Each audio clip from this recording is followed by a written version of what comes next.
الحمد لله رب العالمين إله الأولين والآخرين والصلاة والسلام على سائر الأنبياء والمرسلين والملائكة المقربين وعلى آله وصحبه أجمعين. أما بعد فقد قال الله تبارك وتعالى في الكلام المجيد والفرقان الحميد: فأعوذ بالله من الشيطان الرجيم. بسم الله الرحمن الرحيم. إنما المؤمنون إخوة فأصلحوا بين أخويكم واتقوا الله لعلكم ترحمون. صدق اللہ مولانا العظیم. میرے محترم بھائیوں، دوستوں اور بزرگوں، ہم مسلمانوں میں آپس میں اتحاد اور اتفاق کس طرح پیدا ہو سکتا ہے؟ گزشتہ یہ بات عرض کی گئی تھی کہ الیکشن قریب ہیں، نتائج ظاہر ہونے والے ہیں. ہم اپنے اتحاد اور اتفاق میں کمی نہ آنے دیں. اللہ تعالیٰ کے فضل سے، اللہ تعالیٰ کی توفیق سے کافی حد تک اس پر عمل ہوا. حق تعالی شانہ اپنے فضل و کرم سے ان کے سارے احکام پر عمل کرنے کی توفیق اور سعادت نصیب فرمائے. عرض یہ کر رہا تھا، یہ وہ کون سے کام ہیں جن کام کو اختیار کرنے سے ہمارے آپس میں اتحاد، اتفاق، محبت، بھائی چارگی، اخوت، ہمدردی اور غمخواری پیدا ہو سکتی ہے. پہلی بات تو یہ عرض کی تھی کہ آدمی آپس میں سلام کا خوب اہتمام کرے. دوسری بات یہ عرض کی تھی کہ ہر محلے والے اپنے اپنے محلے کی مسجدوں میں 5 وقت کی باجماعت نماز ادا کریں. سلام کے بارے میں اب بھی ہمارے معاشرے میں بہت کوتاہی پائی جاتی ہے. شریعت نے اس سلسلے میں 2 باتیں ارشاد فرمائی ہے. ارشاد یہ فرمایا کہ چھوٹا بڑے کو سلام کرے، چلنے والا ٹھہرنے والے کو سلام کرے، بڑی سواری والا چھوٹی سواری والے کو سلام کرے. ادب احترام کا تقاضا بھی یہ ہے کہ چھوٹا بڑے کو سلام کرے. دوسری تعلیم یہ ہے کہ معاشرے میں سلام کو پھیلایا کس طرح جائے. ہمارے ماتحت، ہماری اولاد، ہمارے شاگرد، ہمارے متعلقین، ہمارے عام مسلمان بھائی، اگر ہم بڑے ہونے کے ناطے، ماں باپ ہونے کے ناطے، اساتذہ ہونے کے ناطے، علماء ہونے کے ناطے، ذمہ دار ہونے کے ناطے اپنے ماتحت اور اپنے چھوٹوں میں سلام میں ابتدا کرنے لگے. ادب تو یہ ہے کہ بیٹا باپ کو سلام کرے، شاگرد استاد کو سلام کرے، لیکن یہ ادب اس وقت وجود میں آئے گا جب پہلے یہ ادب والا ماحول بنایا جائے. اور ماحول کس طرح بنتا ہے؟ بڑا کام شروع کرے، چھوٹا اس کی نقالی کرے. ہم اپنے گھر میں جاتے ہیں، اپنے گھر میں جاتے ہوئے زور سے سلام کرے، السلام علیکم ورحمۃ اللہ وبرکاتہ. بعض روایات سے معلوم ہوتا ہے آج کل عام طور پر گھروں میں جھگڑے ہوتے ہیں، فتنہ فساد ہوتا ہے، میاں بیوی کے درمیان رنجش ہوتی ہے، اولاد اور ماں باپ کے درمیان رنجشیں ہوتی ہیں، بھائی بہنوں میں آپس میں رنجشیں ہوتی ہے، ایک گھر میں گھر کے رہنے والوں میں آپس میں محبت نہیں ہے. اگر آدمی سلام کرے، سلام کرنے کے بعد اپنے گھر میں داخل ہو اور داخل ہونے کے بعد درود شریف پڑھ لے، اور درود شریف پڑھنے کے بعد سورہ فاتحہ پڑھ لے، یا سورہ فاتحہ کے ساتھ سورہ اخلاص پڑھ لے، تو اس کے برکات یہ ظاہر ہوں گے کہ گھروں میں جھگڑے فساد نہیں ہوں گے. اگر جھگڑے فساد ہے تو ختم ہو جائیں گے، اگر نہیں ہے محبتیں اور بڑھیں گی. دیکھو ہم بڑوں کا کام ہے جب بھی گھروں میں داخل ہو تو سلام کر کے داخل ہو.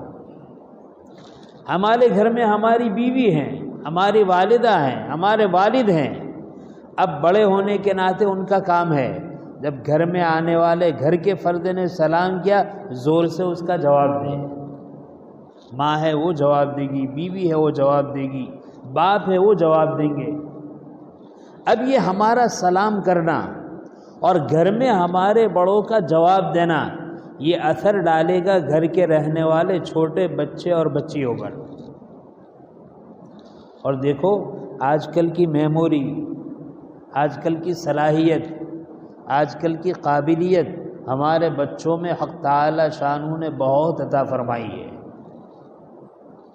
ہم اپنے بچپنے میں اپنے بڑوں کا عمل جتنا اخذ نہیں کرتے تھے، کیچ اپ نہیں کرتے تھے، لیتے نہیں تھے، ہمارے یہ بچے اس زمانے میں بہت زیادہ لیتے ہیں، بہت زیادہ اخذ کرتے ہیں، بہت زیادہ سیکھتے ہیں. اور ایسے ماحول میں جبکہ ماشاءاللہ ہمارے بچوں میں یہ صلاحیت بہت ہے. میرے عزیز بھائیوں، میرے نوجوانوں، میرے دوستوں، ہماری ان اولاد کو ادب سکھلانا بہت آسان ہے. شرط یہ ہے ہم باادب بن جائیں. اگر ہم باادب بنیں اور باادب بننے کے ساتھ گھر میں ہم بڑے باادب رہے، یہ ہمارے چھوٹے خود بخود یہ ادب سیکھتے چلے جائیں گے. دیکھیے ادب سکھلانے کا ایک مرحلہ تو یہ ہے کہ ماں اور باپ اپنے چھوٹوں سے کہتے ہیں اور سکھاتے ہیں، لیکن یہ بچپنے کی ایک عمر ہوتی ہے.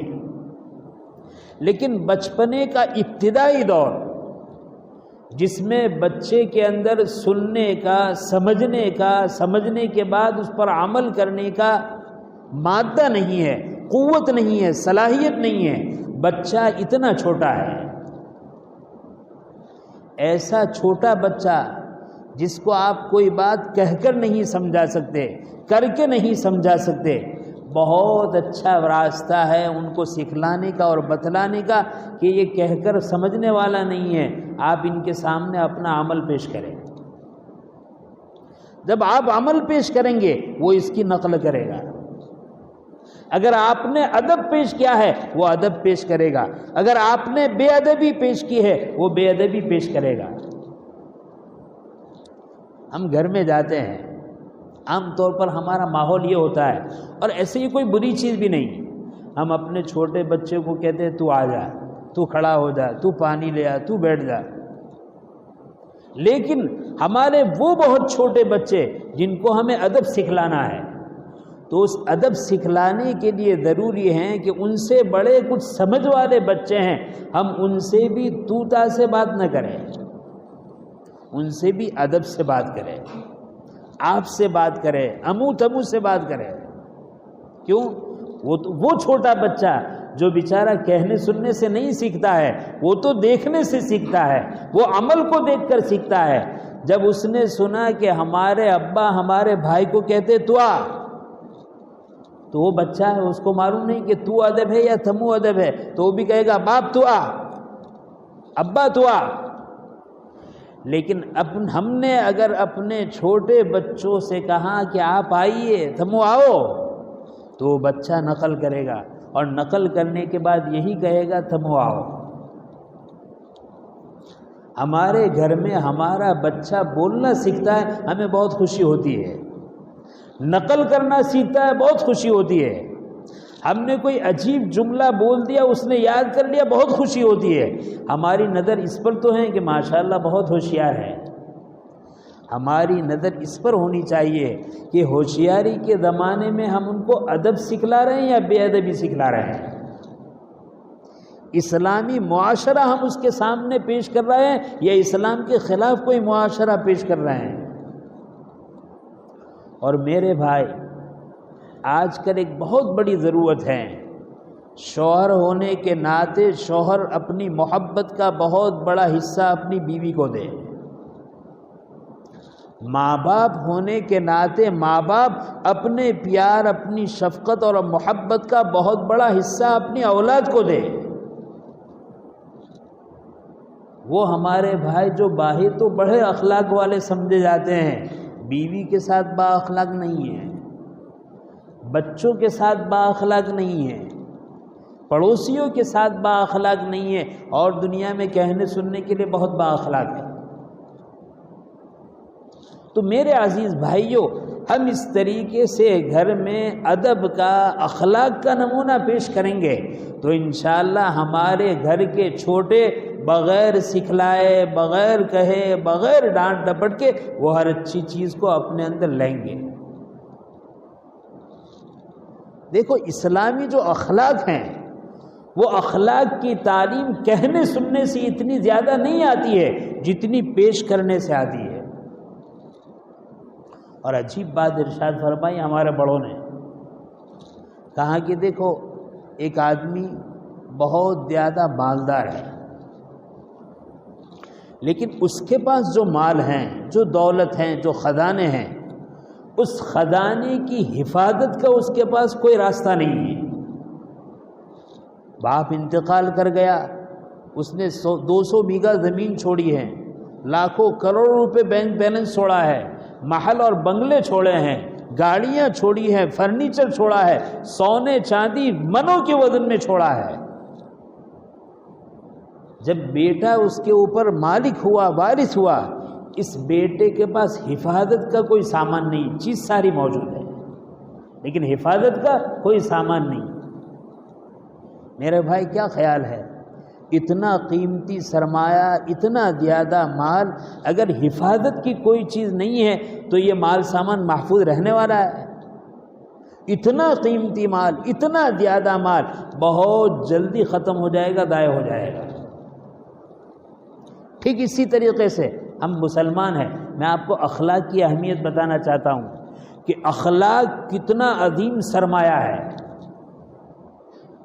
جس طریقے سے بہت سارا مال، بہت قیمتی مال بغیر حفاظت کی چیزوں کے محفوظ نہیں رہ سکتا۔ اگر روپے پیسے ہیں، مال و دولت ہیں، ہیرے جواہرات ہیں، تو ہم اپنے مکان میں ایک کمرہ بنائیں گے، اس کمرے میں کوٹھی بنائیں گے، الماری بنائیں گے، اور اس الماری میں بڑی حفاظت کے ساتھ وہ سرمایے کو رکھیں گے، اور اس الماری پر بہترین تالا ہوگا، اور اس تالے کے بعد اس کی بہترین کنجی ہوگی۔ اس مال کی بھی حفاظت کی گھر میں، کمرے میں، کوٹھی میں، الماری میں، اور اس الماری پر جو تالا لگایا ہے اس تالے کی چابی کی بھی بہت حفاظت کی جاتی ہے۔ کیوں؟ ان ساری چیزوں کی حفاظت کرنے والی چیز یہ الماری، یہ تالا ہے، یہ چابی ہے۔ میرے بھائی، ہم جتنے بھی اعمال صالحہ کرتے ہیں، نماز پڑھتے ہیں، روزہ رکھتے ہیں، صدقات کرتے ہیں، نفلی حج اور عمرے کرتے ہیں، صدقہ اور خیرات کرتے ہیں، جتنے بھی اعمال صالحہ ہم کرتے ہیں، یہ اعمال صالحہ کی حفاظت کی چیز کون سی ہے؟ یہ اعمال صالحہ کی حفاظت کی چیز حسن اخلاق ہے۔ اگر ہمارے پاس اخلاق ہے تو یہ سارے اعمال کی حفاظت ہوگی، اور اگر اخلاق نہیں ہے تو میرے بھائی یہ سارے اعمال جس طریقے سے بغیر حفاظت کے مال ضائع ہو جائے گا، یہ سب کا سب ضائع ہو جائے گا۔ اور یہی اخلاق ہمیں اپنے گھروں میں زندہ کرنے ہیں عمل کے اعتبار سے۔ میں یہ کہہ رہا تھا اپنے بچوں کے ساتھ شفقت ہو، محبت ہو، اخلاق کو، اپنے اخلاق کو پیش کر سکھلایا جائے تو اس سے کیا ہوگی؟ آپس میں محبتیں ہوگی، آپس میں شفقت ہوگی، نرمی سے، محبت، اخلاق سے محبت پیدا ہوگی۔ دوسرا سبب کیا ہے؟ وہی جماعتوں کا اہتمام، مسجد میں جماعت کے ساتھ نماز کا اہتمام۔ ماشاءاللہ ہمارے بہت سارے بھائی اللہ کی توفیق سے اپنے اپنے محلوں میں جماعت سے نماز پڑھنے کا اہتمام کرتے ہیں۔ لیکن جتنے بھائی مسجد میں آتے ہیں ابھی اس سے بڑی تعداد مسجد سے باہر ہے. وہ بیچارے یا تو نماز ہی سے دور ہیں یا نماز تو پڑھتے ہیں لیکن گھر میں نماز پڑھتے ہیں، جماعت سے نماز نہیں پڑھتے. اور اگر گھر میں بھی نہیں پڑھتے، مسجد میں پڑھتے ہیں لیکن جماعت کا اہتمام نہیں کرتے. تو دیکھو میرے بھائی، مسجد میں آنا، جماعت سے نماز پڑھنا، یہ ہمارے درمیان محبت کو، اتحاد کو، اتفاق کو پیدا کرے گا اور ہمارے اتحاد اور اتفاق کی حفاظت کرے گا. گویا کہ ہمارے درمیان کے اتفاق کی حفاظت کے لیے 5 وقت کی نماز با جماعت سے پڑھنا، یہ جماعت اس کی حفاظت کرنے والی ہے. میں نے پہلے ہی کہا، چیز کتنی ہی قیمتی ہو، حفاظت کی چیز کو چھوڑ دیا تو محفوظ نہیں رہے گی. ہمارے اندر کتنے ہی تعلقات ہوں گے، کتنی ہی محبت ہوں گی، لیکن یہ محبت مسجد کی جماعت کی نماز کے ذریعے سے ہم نے اس کو محفوظ نہیں کیا تو پھر حفاظت ہونے والی نہیں ہے. مسلمان کی بستی ہیں، مسلمان کا محلہ ہے، ایک ایک محلے میں 100 200 300 گھر ہیں، لیکن محبتیں کم نظر آتی ہیں، نا اتفاقیہ زیادہ نظر آتی ہے، خیر خواہی اور ہمدردی کم نظر آتی ہیں، دشمنی اور عداوت زیادہ نظر آتی ہے. میرے بھائیوں، بہت آسان نسخہ ہے. میں یہ نہیں کہتی آپ آپس میں ملو، آپس میں ملاقات کرو، آپس میں معافی تلافی کرو، میں یہ نہیں کہتا. میں تو کہتا ہوں بہت آسان طریقہ ہے کہ ہم اپنے آپ کو اپنے محلے کی مسجد میں باجماعت نماز کا پابند بنا دیں. ہر محلے والا یہ طے کر لے کہ ہم نماز گھر میں پڑھتے تھے یا نماز نہیں پڑھتے تھے یا جماعت ہماری چھوٹ جاتی تھی، اب ہم اہتمام کریں گے کہ مسجد میں باجماعت نماز پڑھیں گے اور باجماعت تکبیر اولیٰ کے ساتھ. اتنی بڑی بستی اور عام مسلمان علاقوں کا حال یہ ہے، جب نماز کھڑی ہوتی ہے تو 2-4 مصلی امام کے داہنی طرف، 2-4 مصلی بائیں طرف. دیکھو میرے بھائی، کڑوی بات ہے لیکن کڑوی بات کہنی ہی پڑتی ہے. آدمی کو شفا چاہیے تو کڑوی دوا پینی پڑتی ہے. ماشاءاللہ ہم لوگ عالم ہیں، ہم لوگ تبلیغی اور داعی ہیں، ہم لوگ حاجی ہیں، ہم لوگ نمازی ہیں، ہم لوگ دیندار سمجھے جاتے ہیں، لیکن جماعت سے نماز پڑھنے کا اہتمام ہماری زندگیوں میں نہیں ہے. جب جماعت شروع ہوتی ہے، 2-4 مصلی ادھر ہوتے ہیں، اہل علم یہاں نہیں ہوتے، حفاظ یہاں نہیں نظر آتے، دین کے داعی یہاں نظر نہیں آتے، حاجی صاحب نظر نہیں آتے، پیر صاحب نظر نہیں آتے، عالم صاحب نظر نہیں آتے. نہیں، تکبیر اولیٰ کا ہم سب کو اہتمام کرنا ہے. بہت بڑا فائدہ. ہم نے کچھ نہیں کیا، صرف ہم نے تکبیر اولیٰ اور جماعت کے ساتھ نماز پڑھنے کا اہتمام کر دیا اور اس کے ضمن میں جماعت کی صف کو ہم نے بالکل صحیح سالم بنایا. یہ جماعت سے نماز پڑھنا اور صفوں کو صحیح بنانا، یہ اپنا اثر ہمارے اندر ڈال کر رہے گا، اس کا اثر ہمارے اندر ظاہر ہو کر رہے گا اور وہ اثر یہ ظاہر ہوگا کہ ہمارے دل آپس میں جڑیں گے. ہم نے اپنے بھائیوں کو صف میں ایک ساتھ جوڑ دیا، کندھے کو کندھے سے ملا دیا اور سب بندی کر لی. ہمارا جو کام تھا ہم نے کر دیا. اس کی برکت سے حق تعالی شانو ہمارے دلوں کو جوڑ دیں گے. جب معلوم ہو گیا کہ صف بندی اور جماعت کے ساتھ نماز پڑھیں گے تو یہ حال ہوگا. ذرا آتے ہوئے نیت بھی کر لیں کہ ہم اپنے گھر کو چھوڑ کر اپنے محلے کی مسجد میں اس لیے جاتے ہیں تاکہ سارے مسلمان بھائی مل کر نماز پڑھیں گے، اللہ ہمیں محبت عطا فرمائے گا. سب بندی کا وقت آیا، بالکل سیدھی صف کی، صف سیدھی کرتے ہوئے نیت کر لے کہ صف میں آگے پیچھے کھڑے ہوں گے، قلوب ادھر ادھر ہو جائیں گے. صف کو ہم نے سیدھا رکھا، قلوب سیدھے ہوں گے، اللہ محبت پیدا فرما دیں گے. میرے بھائی 40 نماز، زیادہ نہیں، 40 نماز تکبیر اولیٰ اور صف اولیٰ کے اہتمام کے ساتھ ہمارا ایک ایک بھائی اس کو اپنا کر دیکھ لے. پھر اگر محبت پیدا نہ ہو تو مجھے شکایت کریں. ہو نہیں سکتا کہ قرآن و سنت پر عمل ہو اور اس کا نتیجہ ظاہر نہ ہو، ضرور ظاہر ہوگا۔ بہت اچھا طریقہ ہے۔ لہذا ہمارے جو بھائی غفلت کرتے ہیں، کوتاہی کرتے ہیں، جماعت کو چھوڑتے ہیں یا جماعت میں تکبیر اولیٰ کو چھوڑتے ہیں، وہ اس بات کا اہتمام کرے کہ باجماعت نماز پڑھیں گے، تکبیر اولیٰ کا اہتمام کریں گے۔ آپس میں اتحاد اتفاق پیدا کرنے والی چیز اور کیا ہے؟ جمعہ کی نماز آپس میں اتحاد اتفاق پیدا کرنے والی چیز ہے۔ اسی لیے اصل حکم کیا ہے؟ ایک بڑا گاؤں ہے، ایک بڑا شہر ہے، اور اس شہر میں بڑی جامع مسجد ہے۔ اس جامع مسجد میں سارے محلے والے اپنے محلے کی چھوٹی چھوٹی مسجدوں کو بند کر دے اور جمعہ کی نماز کے لیے ایک مسجد میں آ جائے۔ بہت بڑا شہر ہے، ایک کنارے سے دوسری جگہ جانا مشکل ہے، بہت بڑی بستی ہے، ایک سے دوسری جگہ جانا مشکل ہے، ایک کے بجائے دو جگہ کرے، دو کے بجائے تین جگہ کرے، لیکن حاصل بات یہ ہے کہ پورا مجمع ایک جگہ ہو کر جمعہ کی نماز ادا کرے۔ کیوں؟ جب گھروں میں تھے تو محبت گھروں تک محدود تھی، گھروں سے نکل کر محلے کی مسجد میں آئے، سارے محلے کے بھائیوں میں محبت پیدا ہوئی، سارے محلے والے اپنے محلے تک محدود تھے، جب وہ محلے والے محلہ چھوڑ کر جامع مسجد میں آئے، سارے محلے والے آپس میں ملے، اللہ تعالیٰ محبت کو پھیلائے گا، گھر کی محبت کو پورے محلے کے مصلیوں میں، اور پورے محلے کے مصلیوں کی محبت سارے گاؤں کے سارے محلے کے دلوں میں حق تعالی شانہ پیدا فرمائیں گے۔ مجھے یاد آیا ہمارے لاجپور کے قدیم عالم دین، میرے بہت مشفق اور کرم فرما حضرت مولانا عبد القدوس صاحب دیوان نور اللہ مرقدہ، اللہ ان کے درجات کو بلند فرمائے۔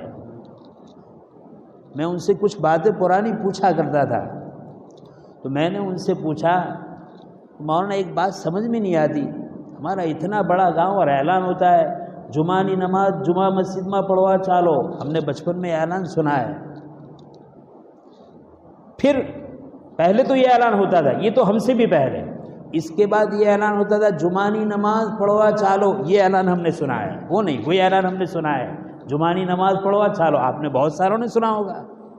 پہلے یہ اعلان ہوتا تھا جمعہ نماز جمعہ مسجد میں پڑھوا چالو، اور پھر بعد میں اعلان ہوگا جمعہ نماز پڑھوا چالو۔ تو میں نے حضرت سے کہا کہ ہمیں سمجھ میں نہیں آتا کہ جمعہ کی نماز کے لیے اعلان کیا جاتا ہے کہ جمعہ نماز پڑھوا چالو، اس کی کیا شکل؟ تو حضرت مولانا رحمۃ اللہ علیہ نے بات ارشاد فرمائی کہ تاریخ یہ بتلاتی ہے کہ لاجپور گاؤں جب آباد ہوا تو پہلے یہ محلہ آباد ہوا جامع مسجد والا،